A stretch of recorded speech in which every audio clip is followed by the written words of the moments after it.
الله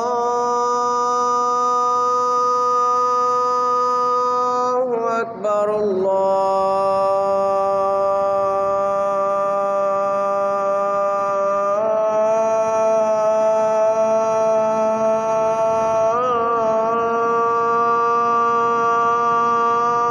أكبر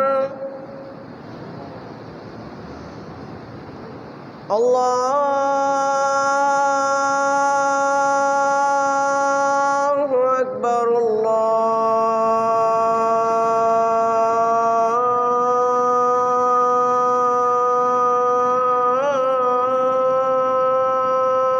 الله أكبر أشهد أن لا إله إلا الله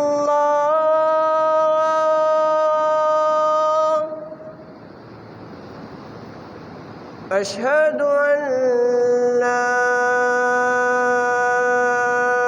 إله إلا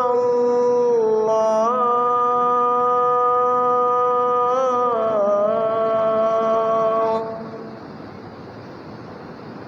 أشهد أن محمدًا رسول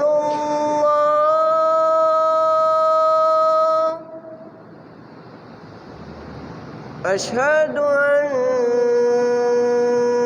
محمدًا رسول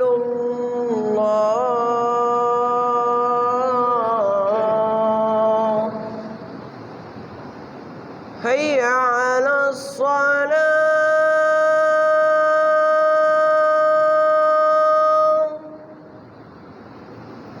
هيا على الصلاة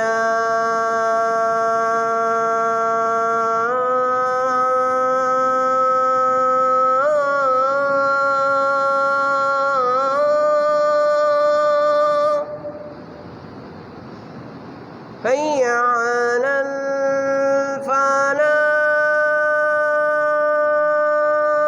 الفلاح هيا على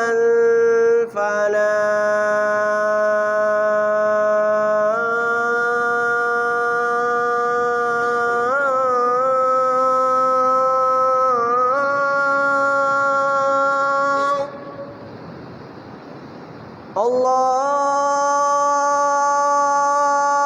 الله أكبر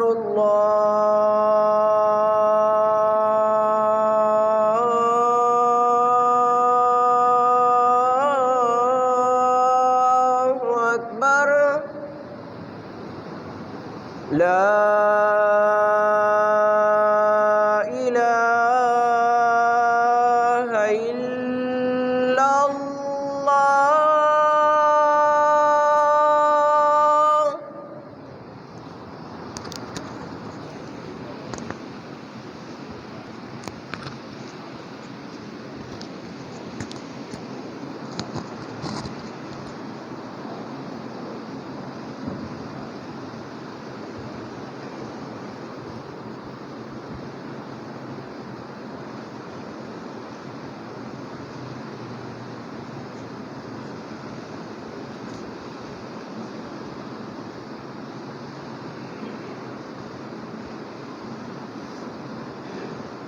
السلام علیکم ورحمۃ اللہ وبرکاتہ۔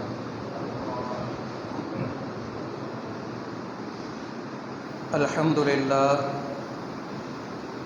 للہ نحمده ونستعینه ونستغفره ونؤمن به ونتوکل علیہ ونعوذ باللہ من شرور انفسنا ومن سیئات اعمالنا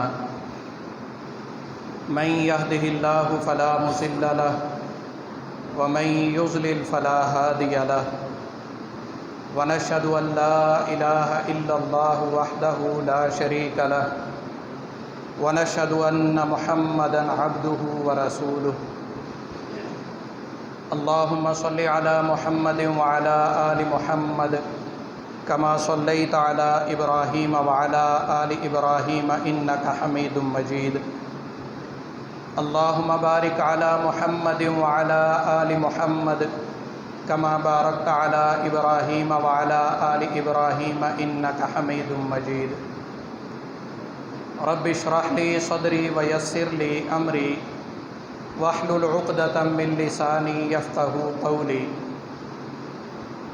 اعوذ باللہ من الشیطان الرجیم بسم اللہ الرحمن الرحیم یا ایہا الذین آمنوا اطیعوا اللہ واطیعوا الرسول واولی الامر منکم فإن تنازعتم فی شیء فردوه الی اللہ والرسول ان کنتم تؤمنون باللہ والیوم الآخر وقال النبی صلی اللہ علیہ وسلم من اطاعنی فقد اطاع اللہ ومن عصانی فقد عصى اللہ صدق اللہ العظیم۔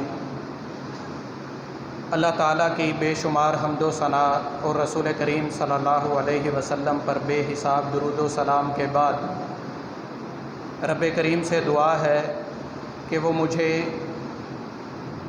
مفید باتیں آپ کے گوش گزار کرنے کی اور پھر ہم سب کو ان پر عمل کرنے کی توفیق عطا فرمائے۔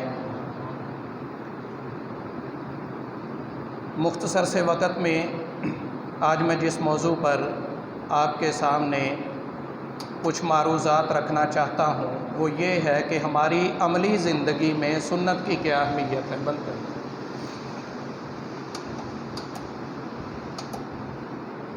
ہماری عملی زندگی میں سنت کی کیا اہمیت ہے۔ یاد رکھیے کہ شریعت دو چیزوں کا نام ہے، ایک قرآن کریم ہے جو اللہ تعالیٰ نے وحی کی صورت میں نازل فرمایا، اور دوسری چیز اس قرآن کی توضیح اور تشریح ہے جسے ہم حدیث مبارکہ کہتے ہیں یا سنت رسول صلی اللہ علیہ وسلم کے نام سے تعبیر کیا جاتا ہے۔ بہت ضروری امر ہے کہ دین کو سمجھنے کے لیے اور دین پر عمل پیرا ہونے کے لیے ان دونوں چیزوں پر ہی عمل کرنا چاہیے۔ سب سے پہلے یہ جان لینا ضروری ہے کہ سنت کہتے کس کو ہیں۔ سنت سے مراد تین چیزیں ہوتی ہیں۔ پہلی، رسول کریم صلی اللہ علیہ وسلم کا کوئی فرمان کہ آپ نے اپنی زبان مبارک سے کوئی بات بول کر ہمیں بتائی، اپنے صحابہ کرام کو بتائی۔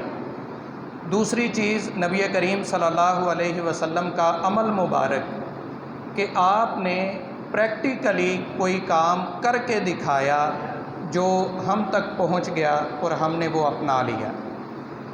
تیسری چیز کہ نبی کریم صلی اللہ علیہ وسلم کے سامنے کوئی کام کیا گیا، آپ نے خاموشی اختیار کی، نہ اس سے منع کیا اور نہ ہی اس پر کوئی تبصرہ فرمایا۔ یہ تینوں چیزیں شریعت کہلاتی ہیں، تینوں پر عمل کرنا ضروری ہے۔ تینوں میں سے جو بھی چیز ہمارے سامنے آئے گی اس کو دین سمجھا جائے گا، شریعت سمجھا جائے گا اور وہ اس پر عمل کرنا واجب ہوگا۔ اب دیکھیں کہ رسول اللہ صلی اللہ علیہ وسلم نے جو بول کر ہمیں بتا دیا ہے اس پر عمل تو واضح ہے کہ آپ نے حکم دے دیا ہے، لہٰذا عمل کرنا پڑے گا، واجب ہے۔ آپ نے جو عمل کر کے دکھا دیا ہے، چونکہ آپ کا عمل ہے، سنت قرار پایا ہے، تو اس پر بھی عمل واجب ہے۔ تیسری چیز کہ آپ نے خاموشی اختیار کی، اس پر عمل اس لیے واجب ہوتا ہے کہ اگر وہ ناجائز ہوتی، اگر وہ چیز خلاف شرع ہوتی تو نبی صلی اللہ علیہ وسلم لازماً اس سے روک دیتے۔ یہ بالکل نہیں ہو سکتا تھا کہ ایک چیز خلاف شرع تھی، ناجائز تھی، تو نبی صلی اللہ علیہ وسلم نے اس پر خاموشی اختیار کی، اس کا امکان بھی نہیں ہے۔ تو جب نبی صلی اللہ علیہ وسلم نے خاموشی اختیار کی کسی کام کو ہوتا دیکھ کر، اس کا مطلب ہے کہ وہ جائز ہے، اس کو کرنا ضروری ہے یا کیا جا سکتا ہے۔ اب سنت کی بھی دو قسمیں ہیں۔ ایک سنت وہ ہے جو تشریعی امور سے تعلق ہے۔ تشریعی امور سے مراد دین کہلاتی ہے، یعنی نبی صلی اللہ علیہ وسلم نے کوئی ایسا کام کیا جس پر ہم بطور شریعت عمل کریں گے، اس کو شریعت مان کر قبول کریں گے۔ کہ یہ کام کرنا اس لیے ضروری ہے کیونکہ یہ دین کا کام ہے۔ دوسری سنت وہ ہوتی ہے جو عادی امور سے تعلق رکھتی ہے کہ نبی صلی اللہ علیہ وسلم کا طریقہ تو ہے، نبی صلی اللہ علیہ وسلم نے وہ کام کیا تو ہے، لیکن وہ کرنا اختیاری معاملہ ہے کیونکہ وہ عادی امور سے تعلق ہے۔ مثال کے طور پر نبی کریم صلی اللہ علیہ وسلم کو کدو پسند تھے۔ اب کدو کھانا واجب نہیں ہے، اختیاری معاملہ ہے، کیوں کہ یہ عادی امور سے تعلق ہے۔ نبی صلی اللہ علیہ وسلم کو سفید لباس پسند تھا۔ اب سفید لباس پہننا واجب نہیں ہے، عادی امور سے تعلق ہے، اختیاری ہے، ہم چاہیں تو اختیار کر لیں، چاہے تو اختیار نہ کریں۔ لیکن نبی کریم صلی اللہ علیہ وسلم نے نماز کس طرح پڑھی ہے یہ واجب ہے، اس کو اختیار کرنا واجب ہے، اس میں ہمارے پاس کوئی انتخاب کی، اختیار کی گنجائش نہیں ہے، اس پر ویسے ہی عمل کرنا ضروری اور لازم ہے جیسے نبی صلی اللہ علیہ وسلم نے کر کے دکھایا ہے۔ تو اس سے یہ واضح ہو گیا کہ جو عادی امور ہیں ان میں تو ہمارے لیے گنجائش ہے، رخصت ہے، لیکن جن امور کا شریعت اور دین سے تعلق ہے ان میں ہمارے لیے گنجائش بالکل نہیں ہے، ان پر عمل کرنا واجب ہے، لازم ہے اور ضروری ہے۔ تیسری ایک چیز اور ہے، وہ یہ ہے کہ رسول کریم صلی اللہ علیہ وسلم نے بطور مشورہ کوئی بات کسی کو بیان فرمائی، اس پر بھی عمل کرنا اس طرح واجب اور لازم نہیں ہے جس طرح دینی امور پر لازم ہے۔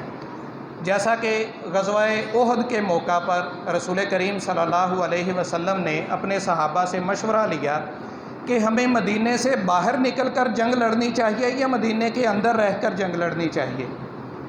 کچھ صحابہ نے کہا جی مدینے کے اندر رہ کر جنگ لڑنی چاہیے، اور باقی نے کہا کہ مدینے سے باہر نکل کر جنگ لڑنی چاہیے۔ رسول کریم صلی اللہ علیہ وسلم کا خود اپنا رجحان بھی اس طرف تھا کہ مدینے سے باہر نکل کر جنگ لڑنی چاہیے، تو چنانچہ اسی پر عمل ہوا۔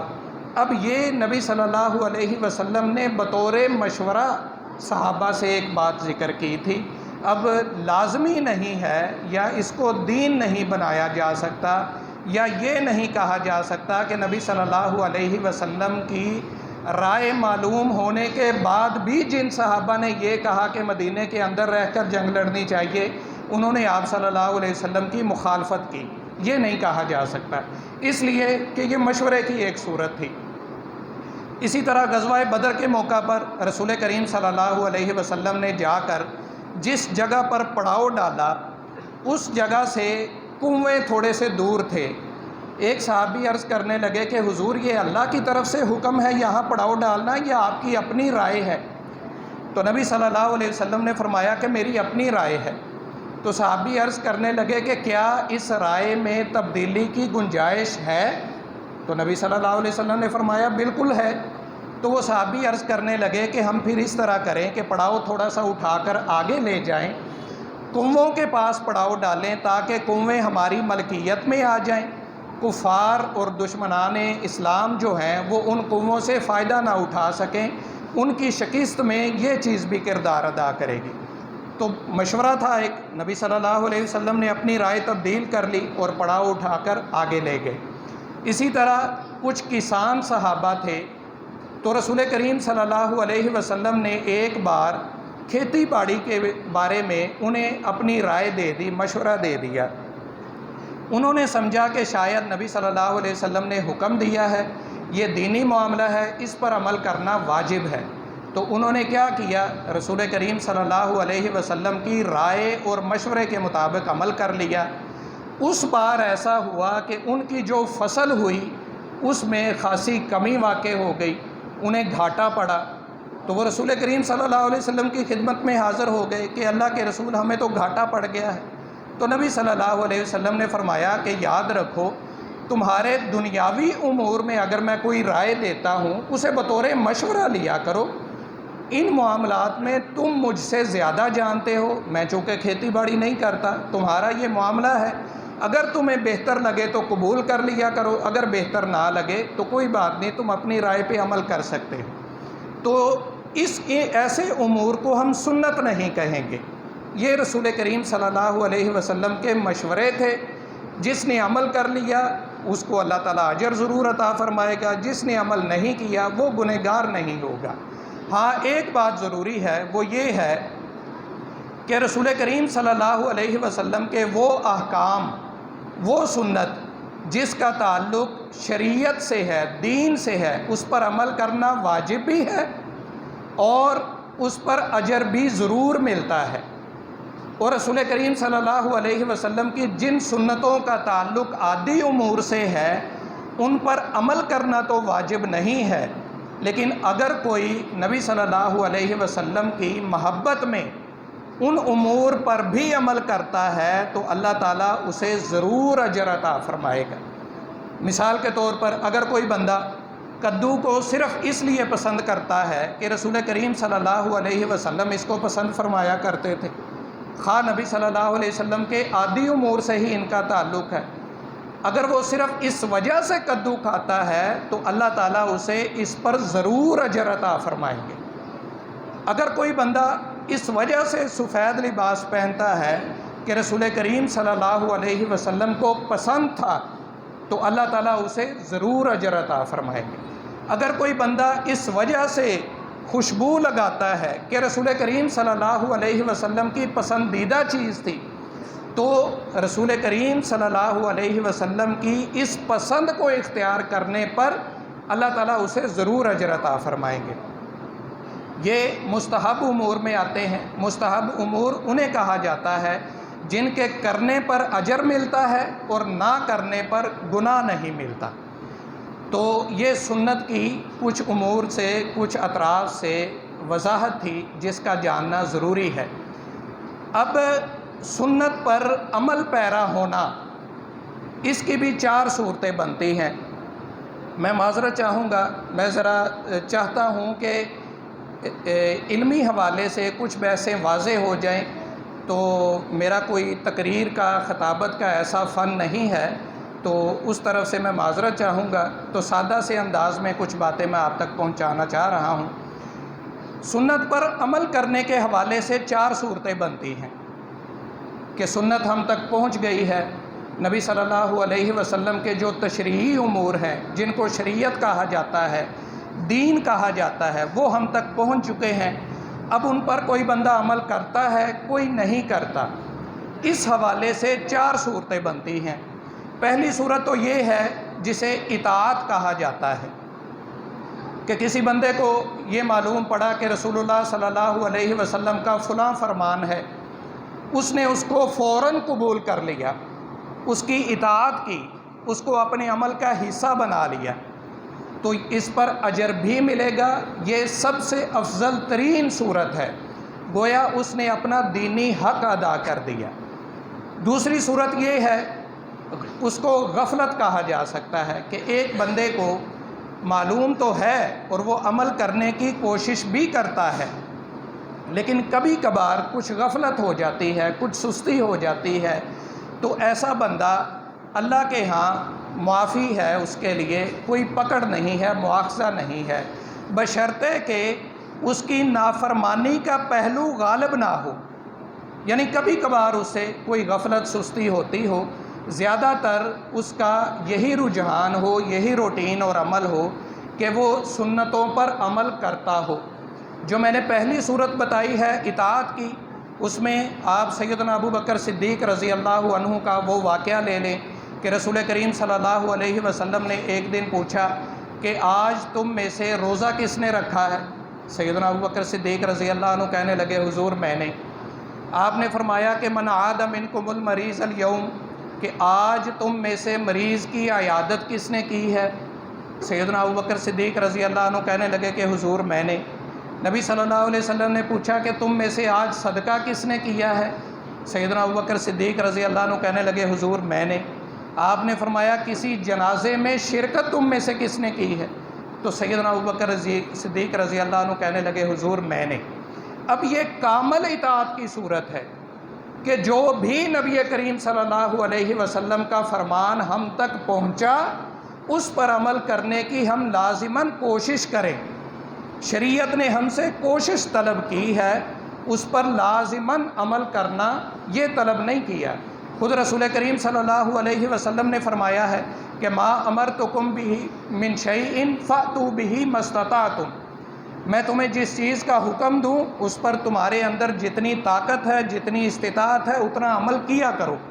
ہماری طرف سے کوشش مکمل ہونی چاہیے، اگر کسی وجہ سے وہ نہیں ہو پاتا تو وہ اللہ کے ہاں اس کی پکڑ نہیں ہے۔ دوسری صورت غفلت کی ہے کہ بندہ ہے دیندار، ہے نیک، رسول اللہ صلی اللہ علیہ وسلم کی سنتوں سے محبت کرنے والا، لیکن کسی وجہ سے اس سے غفلت ہو گئی ہے۔ جیسے رسول کریم صلی اللہ علیہ وسلم نے وہ 3 صحابہ کو کہا تھا کہ تم نے جانا ہے، لیکن وہ ایک اپنے اجتہاد کی وجہ سے پیچھے رہ گئے۔ اب وہ صحابہ تھے، سنت پر عمل کرنے والے تھے، لیکن ان سے غفلت ہو گئی۔ اور تیسری صورت ہے معصیت کی، کہ بندہ نافرمان ہو جائے، اسے پتہ چلتا ہے کہ یہ رسول اللہ صلی اللہ علیہ وسلم کی حدیث ہے، یہ رسول اللہ صلی اللہ علیہ وسلم کا فرمان ہے، لیکن وہ اس کی کوئی پرواہ نہیں کرتا، وہ دھڑلے سے اس کی نافرمانی کر دیتا ہے، تو یہ خطرناک معاملہ ہے۔ رسول کریم صلی اللہ علیہ وسلم نے ایسے بندے کے بارے میں فرمایا ہے کل امتی یدخلون الجنت الا من ابا، کہ میری ساری امت جنت میں داخل ہو جائے گی سوائے اس شخص کے جس نے جنت میں جانے سے خود ہی انکار کر دیا۔ قالوا ومن یابا یا رسول اللہ، صحابہ عرض کرنے لگے کہ حضور کوئی ایسا بھی بدبخت ہے جو جنت میں جانے سے خود انکار کر دے؟ تو نبی کریم صلی اللہ علیہ وسلم نے فرمایا من اطاعنی دخل الجنہ ومن عصانی فقد ابا، جو بندہ میری اطاعت کرتا ہے، میری بات کو مان لیتا ہے، وہ جنت میں داخل ہوگا، اور جو بندہ میری نافرمانی کرتا ہے وہ ایسے ہی ہے کہ جیسے اس نے جنت میں جانے سے خود ہی انکار کر دیا ہے۔ تو یہ بہت بڑی بات ہے کہ بندے کے علم میں بھی ہو کہ رسول اللہ صلی اللہ علیہ وسلم نے اس کام کے بارے میں یہ فرمایا ہے، منع کیا ہے، اس کے باوجود وہ کام کر گزرے، تو گویا یہ بڑی جرت کا معاملہ ہے، بڑی ڈٹائی کا معاملہ ہے۔ تو اس کے بارے میں یہ وعید ہے کہ وہ بندہ ایسے ہی ہے جیسے وہ جنت میں جانے سے خود ہی انکار کر رہا ہے۔ چوتھی صورت ہے مخالفت کی، یہ سب سے قبیح ترین صورت ہے کہ ایک بندے کو واضح طور پر علم ہے کہ رسول کریم صلی اللہ علیہ وسلم نے یہ بات بیان فرمائی ہے، اس کے باوجود وہ واضح طور پر جانتے بوجھتے ہوئے عمدن قصدن رسول کریم صلی اللہ علیہ وسلم کی مخالفت کرتا ہے واضح طور پر۔ یہ سب سے قبیح ترین صورت ہے۔ ایسے لوگوں کے بارے میں ہے فَلْيَحْذَرِ الَّذِينَ يُخَالِفُونَ عَنْ أَمْرِهِ أَن تُصِيبَهُمْ فِتْنَةٌ أَوْ يُصِيبَهُمْ عَذَابٌ أَلِيمٌ، وہ لوگ جو رسول کریم صلی اللہ علیہ وسلم کے حکم کی مخالفت کرتے ہیں، ان کو اللہ سے ڈر جانا چاہیے کہ کہیں ایسا نہ ہو کہ اللہ انہیں دنیا میں بھی آزمائشوں اور فتنوں میں ڈال دے اور آخرت میں بھی انہیں دردناک عذاب سے دوچار کرے۔ یعنی جو رسول کریم صلی اللہ علیہ وسلم کی مخالفت میں کھڑے ہو جاتے ہیں، ان کی دنیا بھی تباہ ہو جاتی ہے اور آخرت بھی برباد ہو جاتی ہے۔ نہ دنیا ان کی کسی کام کی رہتی ہے، نہ آخرت میں ہی انہیں کوئی سرخروئی ملتی ہے۔ تو یہ جو چوتھی قسم ہے یہ سب سے قبیح ترین صورت ہے۔ تو ان چاروں میں سے مومن کے لیے کیا ضروری ہے کہ سب سے پہلی صورت کو اختیار کرے کہ اطاعت۔ جب بھی رسول کریم صلی اللہ علیہ وسلم کا کوئی فرمان ہمارے سامنے آئے، فوراً سر تسلیم خم کر دیں، اس کی اطاعت بجا لائیں، اس کو قبول کریں۔ اور اس کے ساتھ ساتھ اگر کسی سے یہ نہیں ہو پاتی، ظاہر انسان ہے، غفلت آ جاتی ہے، سستی آ جاتی ہے، تو دوسری صورت لازماً اختیار کی جائے، وہ ہے غفلت کی۔ یعنی لازماً اختیار کی جائے، اس کا مطلب یہ ہے کہ کم از کم مسلمان ویسا ہو کہ کبھی کبھار غفلت ہو جائے، کبھی کبھار سستی ہو جائے، لیکن زیادہ تر اس کا رجحان کیا ہو کہ جو ہی میرے علم میں رسول کریم صلی اللہ علیہ وسلم کا کوئی فرمان آئے گا میں اس پر عمل کروں گا، لازماً عمل کروں گا۔ اب اس کے بعد ہمیں اپنا یہ جائزہ لینا ہے کہ ان تمام صورتوں اور ان تمام حیثیتوں کو اپنے سامنے رکھتے ہوئے ہم یہ دیکھیں کہ ہم کہاں کھڑے ہیں، ہماری زندگی میں سنت کی کیا حیثیت ہے۔ یہ بڑی المیہ کی بات ہے، بڑی افسوس کی بات ہے کہ ہم نے سنت کو واجب کے مقابلے میں عملاً کھڑا کر دیا ہے۔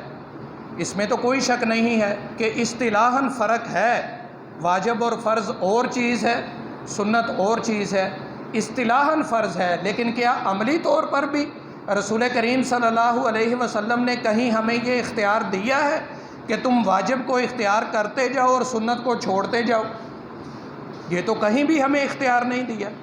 لیکن المیہ آج کے مسلمان کا یہ ہے، بشمول ہمارے، کہ کوئی بھی کام ہو ہم صرف اس وجہ سے ترک کر دیتے ہیں کہ یہ کون سا واجب ہے، یہ کون سا فرض ہے، سنت ہی ہے۔ یعنی کتنا بڑا جملہ ہے جس کو ہم اپنی غفلت کی وجہ سے، لا علمی کی وجہ سے اور استہانت کی وجہ سے ایسے ہی بول دیتے ہیں کہ سنت ہی ہے، یہ کون سا واجب ہے۔ کوئی بھی کام کرنا ہو، نماز پڑھی ہے، سنتیں چھوڑ دی ہیں، یہ کون سا واجب ہے۔ فرض زکوٰۃ ادا کی ہے، صدقہ و خیرات نہیں کرتے، یہ کون سا واجب ہے۔ اللہ تعالیٰ نے عمرے کی استطاعت دی ہے، نہیں کر رہے، عمرہ کون سا واجب ہے۔ یعنی یہ وہ چیزیں ہیں جنہوں نے ہمیں جری بنا دیا ہے سنت پر نہ عمل کرنے پر، سنت پر عمل نہ کرنے پر، جبکہ رسول کریم صلی اللہ علیہ وسلم کیا فرما رہے ہیں کہ من اطاعنی فقد اطاع اللہ ومن عصانی فقد عصی اللہ۔ جس بندے نے میری اطاعت کی اس نے اللہ کی اطاعت کی، اور جس بندے نے میری نافرمانی کی اس نے اللہ کی نافرمانی کی۔ رسول اللہ صلی اللہ علیہ وسلم کی اطاعت کرنے کا کیا مطلب ہے؟ سنت پر عمل کرنا۔ اور آپ کی نافرمانی کرنے کا کیا مطلب ہے؟ سنت کو چھوڑنا۔ کوئی رسول کریم صلی اللہ علیہ وسلم آج وجودی طور پر تو نہیں ہمیں آ کر بتائیں گے، فزیکلی تو نہیں آ کر بتائیں گے، کوئی حکم دے تو ہم تب ہی عمل کریں کہ یہ بات رسول کریم صلی اللہ علیہ وسلم نے بتائی ہے، اس پر ہمیں عمل کرنا چاہیے۔ نہیں، بطور شریعت سنت ہمارے پاس گویا کہ رسول کریم صلی اللہ علیہ وسلم کی مجسم ذات ہے، ہمارے پاس حدیث مبارکہ موجود ہے تو ہم سمجھیں کہ رسول کریم صلی اللہ علیہ وسلم ہمارے پاس موجود ہے۔ کون سی ایسی بات ہے آپ صلی اللہ علیہ وسلم کی اعمال میں دیکھ لیں، اعتقاد میں دیکھ لیں، ذات میں دیکھ لیں، سیرت میں دیکھ لیں، خلق و خلق میں دیکھ لیں، کون سی ایسی بات ہے جو صحابہ کرام نے، تابعین تک، تابعین نے تبع تابعین تک، انہوں نے محدثین تک، اور پھر چلتے چلتے ہم تک نہیں پہنچی؟ کون سی ایسی چیز ہے؟ ایک ایک چیز رسول اللہ صلی اللہ علیہ وسلم سے متعلقہ جو ہے وہ ہم تک پہنچ چکی ہے، اس کے باوجود اس پر عمل نہ کرنا اور اس کو چھوڑ دینا گویا کہ شریعت کا ایک بہت بڑا حصہ چھوڑ دینے کے مترادف ہے۔ اور پھر ہمیں اس بات سے بھی خبردار رہنا چاہیے کہ اگر ایک طرف سنت کا ایک انکاری ہے، منکر حدیث ہے، اور دوسری طرف ڈھٹائی سے، غفلت سے اور بڑی دلیری سے سنت پر عمل نہ کرنے والا ہے، آپ بتائیں دونوں میں فرق کیا ہے؟ ایک بندہ حدیث کو صرف اس لیے نہیں اپناتا کہ وہ کہتا ہے میں حدیث کو مانتا ہی نہیں ہوں، میرے لیے قرآن ہی کافی ہے۔ دوسرا بندہ حدیث پر اس لیے عمل نہیں کر رہا کہ وہ اپنی بے عملی کی وجہ سے، اپنی غفلت کی وجہ سے، اپنی دیدہ دلیری کی وجہ سے وہ سمجھتا ہے کہ یہ سنت ہی ہے، اس پر عمل کرنا کون سا ضروری ہے۔ تو حدیث کا انکار کرنے والے اور حدیث کو دلیری کے ساتھ رد کر دینے والے میں فرق کیا رہ جائے گا؟ اور یہاں یہ بھی واضح رہے، آج کل بہت سارے لوگ حدیث کے بارے میں اس شش و پنج کا شکار ہے کہ ہمارے لیے قرآن ہی کافی ہے۔ خود رسول کریم صلی اللہ علیہ وسلم نے فرمایا کہ میں تم میں سے ایسے لوگوں کو نہ پاؤں کہ جس کے پاس میرا کوئی فرمان پہنچے اور وہ بڑے آرام سے بیٹھا یہ کہہ دے کہ میرے لیے قرآن ہی کافی ہے۔ قرآن ہرگز کافی نہیں ہے حدیث پورے دین کو سمجھنے کے لیے، اس بات کو ذہن میں بٹھا لے۔ قرآن مکمل طور پر اجمال ہے اور حدیث رسول اس کی تفصیل ہے۔ قرآن ہمیں یہ بتاتا ہے کہ نماز پڑھنی ہے، نماز واجب ہے۔ حدیث رسول ہمیں بتاتی ہے کہ نماز کے اوقات کیا ہیں، نماز کی رکعات کتنی ہے، نماز میں اگر بھول جائے تو کیا کرنا ہے، نماز کی صورتیں کتنی ہیں، نماز کے بعد کے اذکار کیا ہیں، امامت کے فرائض کیا ہیں، مقتدی کو کیسے کھڑا ہونا چاہیے، نماز کے ارکان کیا ہیں، نماز کے دیگر جو لزوم و واجبات ہیں وہ کیا ہیں، یہ سارا کچھ ہمیں حدیث سے پتہ چلتا ہے۔ اسی طرح قرآن ہمیں یہ بتاتا ہے کہ زکوٰۃ واجب ہے، زکوٰۃ کا نصاب کیا ہے، زکوٰۃ دینی کس کو ہے، کس کو نہیں دینی، زکوٰۃ لینی کس سے ہے، زکوٰۃ لینے اور دینے کے اعمال و امور کیا ہیں، یہ سارا کچھ ہمیں حدیث سے پتہ چلتا ہے۔ قرآن ہمیں یہ بتاتا ہے کہ حج اسلام کا رکن ہے، حج کرنا واجب ہے، حج کا پورا طریقہ ہمیں حدیث سے پتہ چلتا ہے۔ اگر کوئی بندہ یہ دعویٰ کرے کہ میرے لیے قرآن ہی ضروری ہے تو کیا وہ پوری عبادات کو سمجھ لے گا؟ بالکل نہیں، پوری عبادات کو وہ نہیں سمجھ پاتا، وہ تب ہی سمجھ پائے گا جب وہ اس کے ساتھ ساتھ حدیث کو بھی ساتھ رکھے گا۔ حدیث قرآن کریم کی تفصیل بیان کرتی ہے، حدیث قرآن کریم کی توضیح کرتی ہے، حدیث قرآن کریم کی تعلیمات کو مکمل کرتی ہے۔ اگر سنت رسول اور حدیث رسول حجیت نہ ہوتی، حجت ہمارے لیے نہ ہوتی تو اللہ تعالیٰ یہ کیوں فرماتے وَمَا يَنطِقُ عَنِ الْهَوَىٰ إِنْ هُوَ إِلَّا وَحْيٌ يُوحَىٰ کہ رسول کریم صلی اللہ علیہ وسلم اپنی خواہش سے کچھ بولتے ہی نہیں ہیں، وہ جو کچھ بھی بولتے ہیں اللہ تعالیٰ کے حکم سے بولتے ہیں، اللہ تعالیٰ وہی فرماتا ہے پھر بولتے ہیں۔ اور پھر دوسرا اعتراض یہ کیا جاتا ہے جی حدیث تو بہت بعد میں مدون کی گئی ہے، بہت بعد میں لکھی گئی ہے، اس دوران جو عرصہ گزرا ہے اس دوران اگر کسی سے حدیث کوئی محو ہو گئی ہو، اگر وہ حدیث غلط لکھوا بیٹھا ہو نعوذ باللہ، یہ سراسر بودھا اعتراض ہے۔ رسول کریم صلی اللہ علیہ وسلم نے اپنی زندگی میں ہی حدیث لکھوانا شروع کر دی تھی۔ سیدنا زید بن حارث رضی اللہ عنہ کا یہ عمل مبارک تھا کہ نبی کریم صلی اللہ علیہ وسلم جو کچھ بھی بولتے تھے وہ فوراً لکھ لیا کرتے تھے۔ صحابہ کرام رضوان اللہ علیہم اجمعین نے انہیں روکا کہ تم ہر بات نہ لکھا کرو، کبھی رسول کریم صلی اللہ علیہ وسلم غصے میں ہوتے ہیں، کبھی خوشی میں ہوتے ہیں، کبھی کوئی ایسی بات کر رہے ہوتے ہیں جو بطور دین نہیں ہوتی۔ تو نبی کریم صلی اللہ علیہ وسلم کو جب یہ بات پتہ چلی تو آپ نے فرمایا ما اقول الا حقا، میری زبان سے جو بھی بات نکلے گی برحق بات ہی نکلے گی، میں جو بھی بولوں تم لکھا کرو۔ تو گویا کہ رسول کریم صلی اللہ علیہ وسلم نے حدیث کو اپنے عہد مبارک میں اور خود لکھوانا شروع کر دیا تھا۔ حدیث مبارکہ تو نبی صلی اللہ علیہ وسلم کے دور سے ہی مدون ہونا شروع ہو گئی تھی، اور پھر سب سے پہلا صحیفہ حمام بن منبہ آج بھی موجود ہے، سیدنا ابو ہریرہ رضی اللہ عنہ کا املا کردہ ہے، آپ نے اپنے شاگرد کو لکھوایا تھا۔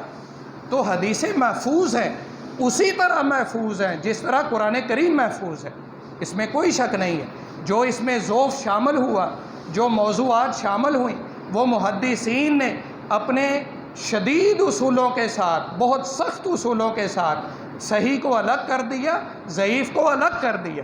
اس لیے کسی بھی شخص کے ذہن میں یہ وہم ہرگز نہیں آنا چاہیے کہ ہمارے لیے صرف قرآن ہی ضروری ہے، نہیں، قرآن کے ساتھ ساتھ حدیث بھی ضروری ہے۔ خود رسول کریم صلی اللہ علیہ وسلم کا فرمان ہے الا انی اوتیت القرآن ومثلہ معہ، کہ خبردار مجھے قرآن بھی دیا گیا ہے اور اس کے ساتھ اسی جیسی ایک اور چیز دی گئی ہے۔ وہ کیا چیز ہے؟ وہ حدیث رسول ہے، وہ سنت رسول ہے۔ اگر یہ نہیں ہے تو پھر اور کیا چیز ہے؟ یعنی جس طرح اللہ تعالیٰ نے قرآن کریم کو بطور شریعت بنا کے نازل کیا ہے، اسی طرح اللہ تعالیٰ نے حدیث رسول کو بھی بطور شریعت بنا کر نازل کیا ہے۔ اس لیے ہمیں عملی طور پر یہ دیکھنا ہوگا کہ ہم صرف قرآن کی باتوں پر ہی عمل نہ کریں، بلکہ حدیث رسول سے، سنت رسول سے جو عمل، جو بات، جو بھی چیز ہمارے احاطہ علم میں آتی ہے اس پر بھی عمل کرنا ہم ضروری اور واجب قرار پائیں اپنے آپ پر۔ اب دیکھیں کہ نماز کی سنتیں ہی ہیں، ہم میں سے کتنے ہی ایسے لوگ ہیں جو اس میں لاپرواہی کرتے ہیں، غفلت کا مظاہرہ کرتے ہیں، صرف یہ جان کر کہ ہم نے فرائض پڑھ لیے ہیں، سنتیں پڑھنے کی ضرورت نہیں ہے، یہ سنتیں ہی ہیں، جبکہ اولاً رسول کریم صلی اللہ علیہ وسلم کا عمل مبارک ہے، اس لیے بھی سنتیں پڑھنا ضروری ہے۔ دوسری بات، رسول کریم صلی اللہ علیہ وسلم نے خود حکم فرمایا ہے ان سنتوں کا، اس لیے بھی پڑھنا ضروری ہے۔ تیسری سب سے ضروری بات وہ یہ ہے کہ رسول کریم صلی اللہ علیہ وسلم نے فرمایا قیامت کے دن بندے کے جب اعمال دیکھے جائیں گے تو سب سے پہلے اول ما یحاسب بہ العبد یوم القیامۃ الصلاۃ، سب سے پہلے بندے سے جس چیز کا حساب لیا جائے گا وہ نماز ہوگی۔ اللہ تعالیٰ فرشتوں کو حکم فرمائے گا کہ نماز کا حساب کتاب کرو، دیکھو پوری ہیں یا نہیں پوری، جس کی پوری ہوں گی وہ کامیاب قرار پائے گا، جس کی پوری نہیں ہوگی فرشتے بتائیں گے کہ نمازوں میں کمی ہے، تو اللہ تعالیٰ فرمائے گا کہ ذرا دیکھو حل من انظروا الی حل من تطوع، ذرا اس کے اعمال نامے کی طرف دیکھو کہ کیا کوئی نفلی نمازیں موجود ہیں، کیا کوئی سنتیں موجود ہیں، جنہیں ہم اپنی زبان میں سنتیں کہتے ہیں وہ نوافل ہی ہیں۔ نفل کہتے ہیں اضافی عبادت کو، وہ فرض کے علاوہ اضافی عبادت ہے، ہم اپنی زبان میں انہیں سنتیں کہہ لیتے ہیں، شریعت انہیں نوافل قرار دیتی ہے۔ تو اللہ تعالیٰ فرمائے گا ذرا دیکھو کوئی نوافل موجود ہیں، فرشتے دیکھیں گے، اگر نوافل موجود ہوئے تو اللہ تعالیٰ حکم فرمائے گا کہ ان نوافل کے ذریعے اس کے فرائض میں پیدا ہونے والی کمی کو پورا کر دو، اس کی فرائض کی کمی جو ہے وہ پوری ہو جائے گی۔ اگر کبھی نماز چھوٹی ہوگی، نماز میں کوئی خشوع خضوع کی کمی رہ گئی ہوگی، کوئی ایک آدھ رکعت کم پڑھ لی ہوگی، اس طرح کی جو کمیاں ہوں گی وہ کس سے پوری ہوں گی؟ انہی سنتوں سے، انہی نوافل سے۔ اور اگر کسی کے نوافل نہیں نکلیں گے تو وہ فرشتے بتائیں گے کہ اللہ فرائض تو کم ہیں ہی، نوافل بھی نہیں نکلے، سنتیں بھی موجود نہیں ہیں۔ تو اللہ تعالیٰ حکم فرمائے گا کوئی اور عبادت دیکھو موجود ہے اس کی نفلی طور پر، اگر ہوگی تو اس سے اس کی کمی پوری کر دی جائے گی، ورنہ فرائض کی ان کمی کی ہمیں سزا بھگتنا پڑے گی۔ تو یہ چھوٹی بات ہے، یعنی سنتوں کو پڑھنے کے لیے یہ تینوں چیزیں ہی کافی ہیں۔ اور پھر رسول کریم صلی اللہ علیہ وسلم کا بہت خوبصورت فرمان ہے، من صابر علی سنتی عشرۃ رکعۃ بنى اللہ لہ بیتا فی الجنہ، جو بندہ 12 سنتیں پابندی کے ساتھ پڑھتا ہے، 12 رکعات سنتیں پابندی کے ساتھ پڑھتا ہے، اللہ تعالیٰ اس کے لیے جنت میں گھر بنا دیتا ہے۔ وہ 12 رکعتیں کون سی ہیں؟ آپ صلی اللہ علیہ وسلم نے خود ہی وضاحت فرما دی، 4 رکعات قبل الظہر ورکعتین بعدہا، 4 رکعتیں ظہر سے پہلے، 2 رکعتیں ظہر کے بعد، ورکعتین بعد المغربی ورکعتین بعد العشاء ورکعتین قبل الفجر، 2 رکعتیں مغرب کے بعد، 2 رکعتیں عشاء کے بعد اور 2 رکعتیں فجر سے پہلے۔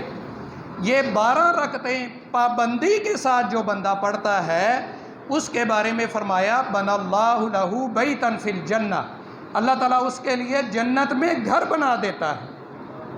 کتنی بڑی فضیلت ہے، کتنی خوبصورت فضیلت ہے۔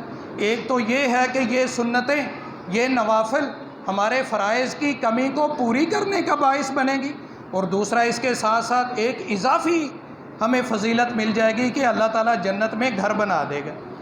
دوسری سنت جو بہت ضروری ہے وہ ہم یہ سوچیں، یہ دیکھیں کہ ہم میں سے نماز فجر پابندی کے ساتھ اور باجماعت کون کون پڑھتا ہے۔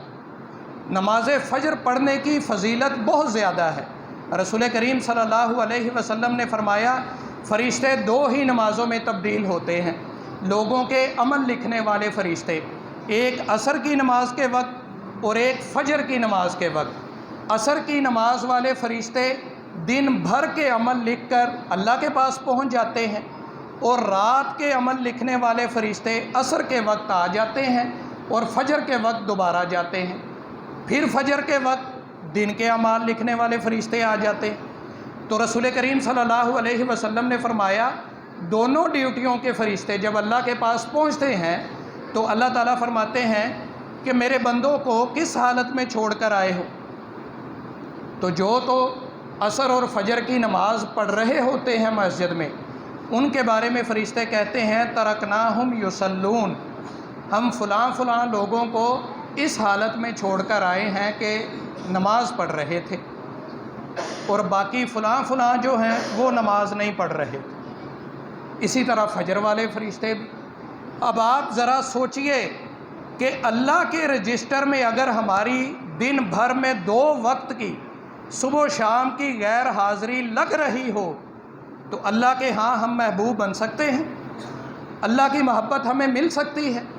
ہم ایک طرف تو اللہ کے دربار میں حاضر رہنے سے صبح بھی غیر حاضر رہیں اور شام کو بھی غیر حاضر رہیں، اس کے ساتھ ساتھ ہمارا یہ بھی ذہن ہو، ہم یہ بھی امید رکھیں کہ اللہ کی رحمت بھی ہمیں حاصل ہو، اللہ ہمیں معاف بھی کر دے، اللہ ہمیں نجات بھی دے دے اور اللہ ہمیں جنت کا مہمان بھی بنا دے۔ بھئی ان چیزوں کا جو معیار تھا، ان چیزوں کے لیے جو ضروری نصاب تھا، کیا ہم نے وہ پورا کیا؟ قطعاً نہیں کیا۔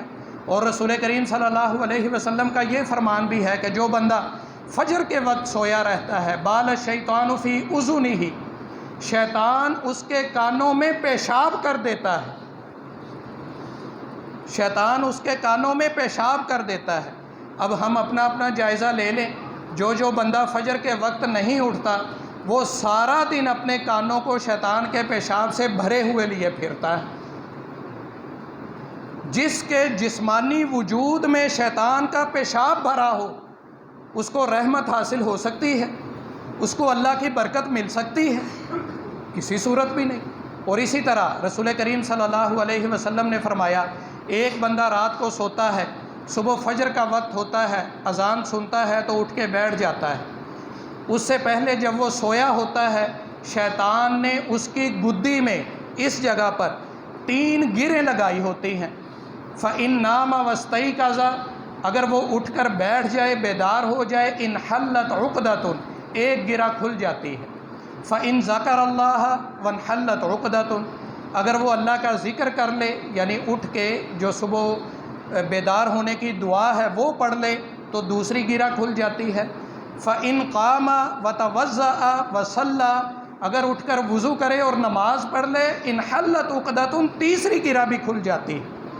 گویا کہ اس کے جسمانی وجود پر شیطان کا ایک بھی اثر باقی نہیں رہتا، سارے کا سارا اثر ختم ہو جاتا ہے۔ اور رسول کریم صلی اللہ علیہ وسلم نے فرمایا کہ اگر وہ سویا ہی رہے، وہ اٹھے ہی نہ، تو پھر کیا ہوتا ہے؟ وہ تینوں گریں برقرار رہتی ہیں اور سارا دن اس کا سستی اور غفلت میں گزرتا ہے اور اللہ تعالیٰ اس کے کاموں کو منتشر اور غیر مرتب کر دیتا ہے۔ ہم سارا دن گزار کے شام کو کہتے ہیں نا، کام کچھ ہوا ہی نہیں، دن گزر گیا، کام کچھ ہوا نہیں، دن گزر گیا۔ اس طرف ذہن نہیں جاتا کہ میرے دن میں، میرے وقت میں بے برکتی ہوئی کس وجہ سے؟ میں نے دن کا آغاز اللہ کے نام سے کیا ہی نہیں ہے، میں نے دن کا آغاز اللہ کو یاد کرنے سے کیا ہی نہیں ہے، تو میرے دن میں برکت کیسے آئے؟ اور اس سب کے لیے یہ سارا کچھ کب ہوگا؟ جب ہم رسول کریم صلی اللہ علیہ وسلم کی ایک سنت پر عمل کر لیں۔ وہ کیا ہے؟ صبح اٹھنا، صبح فجر کے وقت اٹھنا۔ یہ رسول کریم صلی اللہ علیہ وسلم کی ایسی سنت ہے جس کی فضیلت بھی آپ نے بیان فرمائی ہے۔ آپ نے فرمایا، اللہم بارک لامتی فی بکورہا، اے اللہ میری امت کے صبح کے اوقات میں برکت فرما دے۔ آپ نے اپنی پوری امت کو دعا دے دی کہ میری امت کا جو بھی فرد صبح کے وقت اٹھ پڑے گا، اے اللہ اس کو برکت عطا کر دینا۔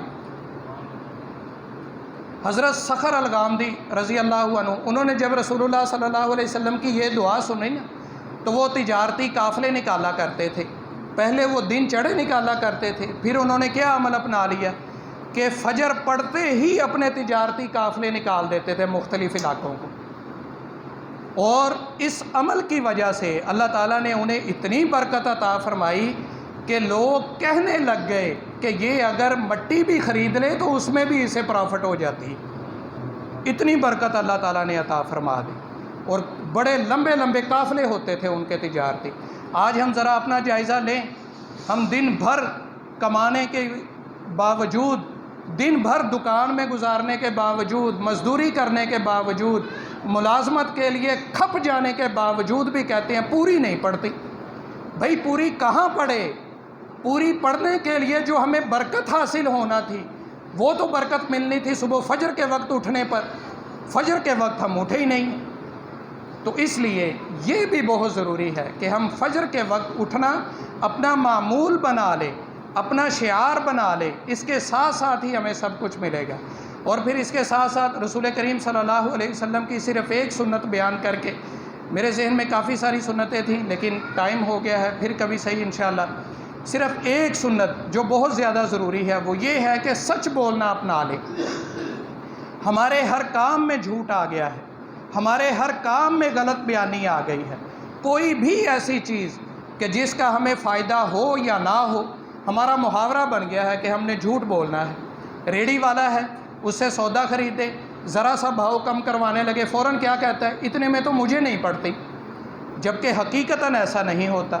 ہم دکان پہ بیٹھے ہیں، کوئی بندہ بھاؤ کم کرانے لگے، فوراً کہتے ہیں اتنے میں تو میری خرید ہے، یعنی جھوٹ بول دیتے ہیں۔ جبکہ رسول کریم صلی اللہ علیہ وسلم کا فرمان ہے، البیعان بالخیار، جو بندے آپس میں لین دین کرتے ہیں، سودا کرتے ہیں، کوئی چیز خریدتے اور فروخت کرتے ہیں، ان کو اختیار حاصل ہے، چاہے کوئی بندہ کسی سے خریدے یا نہ خریدے، کوئی اس پہ پابندی نہیں ہے۔ یہ کیوں فرمایا؟ اس لیے کہ جھوٹ نہ بولے۔ فرمایا فَإِن صَدَقَ وَبَيَّنَ بُورِكَ لَهُمَا، ہاں اختیار حاصل ضرور ہے، چاہے تو خریدے چاہے نہ خریدے، بیچنے والا چاہے تو بیچے چاہے اس کو نہ بیچے، لیکن ضروری کیا ہے؟ سچ بولے۔ فَإِن صَدَقَ وَبَيَّنَ، سچ بولیں اگر وہ دونوں، اور اس چیز میں، اس سودے میں کوئی اگر کوتاہی ہے، کوئی خامی ہے، کوئی نقص و عیب ہے، واضح بتا دے بھئی اس میں یہ خرابی ہے، تو کیا فائدہ ہوگا؟ بُورِكَ لَهُمَا، اس کے لیے برکت پڑ جائے گی۔ وَإِن كَتَمَ وَكَذَبَ مُحِقَتْ بَرَكَاتُهُمَا، لیکن اگر وہ جھوٹ بولیں گے اور اس کی خامی اور عیب کو چھپائیں گے تو ان کی برکت جو ہے وہ مونڈ دی جائے گی، وہ ختم کر دی جائے گی۔ تو اب ہم اپنا اندازہ لگا لیں کہ ہم پیسے حاصل کرنے کے لیے صرف یہ سوچ کر کہ اگر میں نے اس کو یہ بات نہ کہی تو میری یہ چیز بکنی نہیں ہے، فروخت نہیں ہونی، ہم فوراً جھوٹ بول دیتے ہیں، جبکہ یہ نہیں جانتے کہ ہمارا ایک جھوٹ دن بھر کی کمائی کو بے برکت بنا دے گا، دن بھر کی کمائی کو حرام بنا دے گا۔ تو اس لیے ضروری ہے کہ رسول کریم صلی اللہ علیہ وسلم کی بتائی ہوئی سنتوں پر عمل کریں، اور یہ سنتوں پر عمل کرنا ہمارے لیے اس وجہ سے بھی مشکل ہو گیا ہے، ہمیں ذرا فیشن کے مطابق نہیں لگتا۔ ہمیں داڑھی رکھنا پڑے تو ہمیں لگتی ہے کہ یہ فیشن کے مطابق نہیں ہے، میں خوبصورت نہیں لگتا۔ ہمیں شلوار ٹخنوں سے اونچی رکھنا پڑے، ہمیں لگتا ہے بڑا مشکل ہے، سب کی نیچی ہے میری اوپر ہے۔ ہاں، مغرب ہمیں اگر یہ فیشن دے دے کہ مرد کی شلوار نیچے ہوگی، عورت کی اوپر ہوگی، تو ہم اسے اپنا لیں گے۔ مغرب اگر ہمیں یہ فیشن دے دے کہ داڑھی لمبی رکھنی ہے تو ہم اسے اپنا لیں گے۔ لیکن اگر رسول کریم صلی اللہ علیہ وسلم ہمیں بطور سنت ایک چیز کا حکم دے دیں تو ہمیں وہ بری لگتی ہے، ہم چاہتے ہیں کہ نہیں، مجھے یہ اچھی نہیں لگے گی، مجھے یہ سوٹ نہیں کرتی، یہ فیشن نہیں ہے۔ رسول کریم صلی اللہ علیہ وسلم کا فرمان ہے، بدأ الاسلام غریبا وسیعود غریبا فطوبی للغرباء، اسلام جب شروع ہوا تھا تب بھی اجنبی تھا، اور عنقریب یہ دوبارہ اجنبی ہو جائے گا۔ اجنبی کا کیا مطلب ہے؟ جب شروع ہوا تھا تب بھی اسے قبول کرنے والے کوئی نہیں تھے، تب بھی اسلام کا جو فیشن تھا وہ لوگوں کو آکورڈ لگتا تھا، وہ بڑا عجیب لگتا تھا، یعنی یہ ماحول سے سوٹ نہیں کرتا، ماحول کے مطابق فٹ نہیں بیٹھتا۔ فرمایا وَسَيَعُودُ غَرِيبًا، عنقریب اسلام دوبارہ اجنبی ہو جائے گا، ایک دور ایسا آئے گا کہ دوبارہ پھر اسلام مس فٹ لگنے لگے گا۔ آج وہی دور ہے، کوئی بھی سنت آپ کر لیں، شادی بیاہ کے موقع پر آپ کسی کو کہہ دیں کہ بھائی یہ ناچ گانا نہیں کرنا، یہ ڈھول باجے نہیں کرنے، نہیں جی یہ تو پھر شادی ایسے لگے گی جیسے کوئی فوتیدگی ہے، کوئی فرق ہی نہیں لگے گا کہ یہ شادی کوئی خوشی کا موقع ہے یا نہیں۔ یعنی ہمیں سنت پر عمل کرنا معاشرے کے ساتھ مس فٹ لگتا ہے، جبکہ رسول کریم صلی اللہ علیہ وسلم نے فرمایا فطوبی للغرباء، ایسے ہی لوگوں کے لیے جنت کی بشارت ہے جن کو لوگ کہہ رہے ہوں کہ تمہارا یہ کام مس فٹ نہیں ہے، یہ مس فٹ ہے، یہ معاشرے میں فٹ نہیں بیٹھ رہا، لیکن وہ صرف رسول کریم صلی اللہ علیہ وسلم کی سنت کو ترجیح دیتے ہوئے اگر اپناتے ہیں تو ان کے لیے کیا ہے؟ فطوبیٰ للغرباء، ایسے لوگوں کے لیے جنت کی بشارت ہے، اللہ تعالیٰ ان کو جنت دے گا۔ اور پھر ہمیں ہر سنت کو زندہ کرنا چاہیے۔ رسول کریم صلی اللہ علیہ وسلم نے فرمایا من احیا سنتا من سنتی فعمل بها کان له من الاجر له ومن عمل بها شیئا، جو بندہ کسی سنت کو زندہ کرتا ہے، زندہ کرنے کا کیا مطلب ہے؟ ایک سنت پہ عمل کرنا شروع کر دیتا ہے، اس کے دیکھا دیکھی دوسرے لوگ بھی عمل کرنا شروع کر دیتے ہیں، یا وہی لوگوں کو ترغیب دینے لگ جاتا ہے کہ یار میں نے فلاں سنت اپنا لی ہے، مجھے تو بڑا مزہ آ رہا ہے، مجھے بڑا سکون اور اطمینان ہے، تم بھی اس سنت کو اپنا لو۔ اگر لوگ بھی اس پہ عمل کرنا شروع کر دیں تو اس کی ترغیب پر یا اس کے اس سنت کو اپنانے کو دیکھ کر جتنے لوگ اس سنت کو اپنائیں گے سب کے برابر اسے اجر ملتا رہے گا۔ اس سے بڑھ کر کیا فضیلت ہو سکتی ہے؟ یعنی مفت کا اجر ملتا ہے۔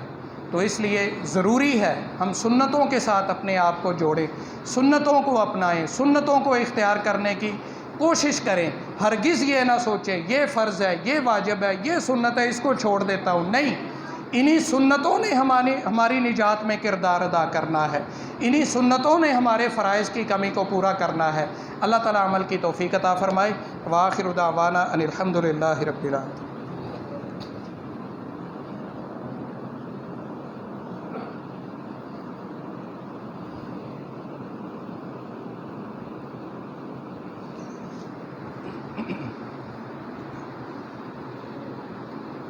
اللہ تعالیٰ کا فرمان ہے قُلْ إِن كُنتُمْ تُحِبُّونَ اللَّهَ فَاتَّبِعُونِي يُحْبِبْكُمُ اللَّهُ، اے نبی کہہ دیجئے کہ اگر تم اللہ سے محبت کرتے ہو تو میری اتباع کرو، اللہ تم سے محبت کرنے لگ جائے گا، وَيَغْفِرْ لَكُمْ ذُنُوبَكُمْ، اور تمہارے گناہوں کو معاف فرما دے گا۔ اطاعت ہوتی ہے کہ نبی صلی اللہ علیہ وسلم نے کوئی حکم دیا ہے اس کو قبول کر لینا کہ ٹھیک ہے میں مانوں گا۔ اتباع اس چیز کو کہتے ہیں کہ نبی صلی اللہ علیہ وسلم نے اس حکم کو ماننے کا جو طریقہ بتایا ہے اسی طریقے کے مطابق ماننا۔ مثال کے طور پر نبی صلی اللہ علیہ وسلم نے حکم دیا ہے کہ نماز پڑھو، ہم کہیں کہ ٹھیک ہے جی ہم ضرور پڑھیں گے، بلکہ عمل شروع کر دیں، یہ ہے اطاعت۔ اب نبی صلی اللہ علیہ وسلم نے نماز کس طرح پڑھ کر دکھائی ہے اسی طرح پڑھنا، یہ اتباع ہے۔ تو دونوں ہی چیزیں ضروری ہیں، نجات کے لیے، فلاح کے لیے، جنت کے حصول کے لیے اطاعت بھی ضروری ہے، اتباع بھی ضروری ہے۔ جہاں اطاعت کے فضائل ہیں وہاں اتباع کی فضیلت یہ دو بیان ہوئی ہیں۔ اللہ تعالیٰ نے فرمایا کہ جو لوگ اللہ سے محبت کا دعویٰ کرتے ہیں یا اللہ کی محبت کو حاصل کرنا چاہتے ہیں وہ میرے نبی کی اتباع کریں، اس کے مقابلے اس کے نتیجے میں دو فائدے حاصل ہوں گے۔ یحببکم اللہ، اللہ تعالیٰ تم سے محبت کرنے لگے گا، وَيَغْفِرْ لَكُمْ ذُنُوبَكُمْ، اور تمہارے گناہوں کو معاف فرما دے گا۔ اب یہ چھوٹی سی فضیلت نہیں ہے، آپ دیکھیں کہ جس بندے کو اللہ کی محبت حاصل ہو جائے اسے کوئی دنیا کی اور کامیابی دنیا و آخرت کی پیچھے رہ جائے گی؟ جس کو اللہ کی محبت مل جائے سمجھ لے اسے سارا کچھ ہی مل گیا۔ اللہ تعالیٰ ہمیں اطاعت کی بھی توفیق دے اور اتباع کی بھی توفیق دے۔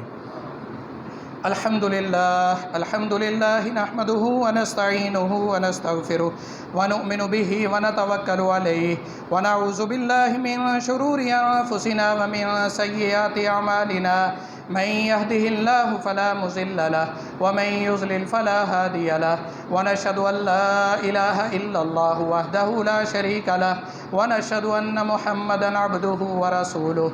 اللهم صل على محمد وعلى آل محمد كما صليت على إبراهيم وعلى آل إبراهيم إنك حميد مجيد۔ اللهم بارك على محمد وعلى آل محمد كما باركت على إبراهيم وعلى آل إبراهيم إنك حميد مجيد۔ سبحان ربك رب العزة عما يصفون وسلام على المرسلين والحمد لله رب العالمين۔